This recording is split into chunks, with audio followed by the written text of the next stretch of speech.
ystyriaethau felly,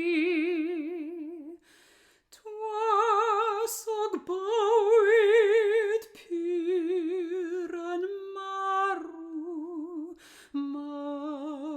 I brynu'n bywyd ni.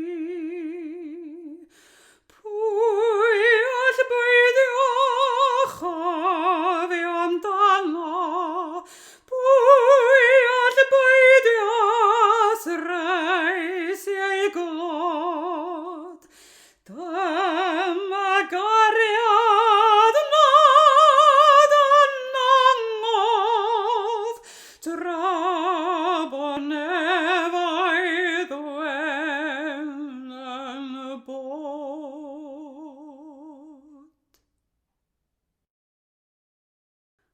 Ar galfaria'r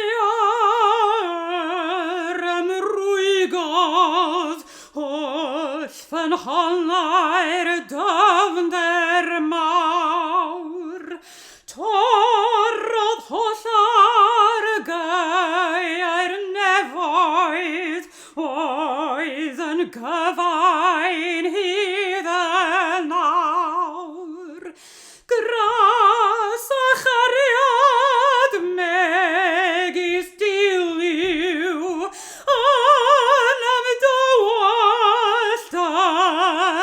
ymanghydd, a chyfiawnder byr a heddwch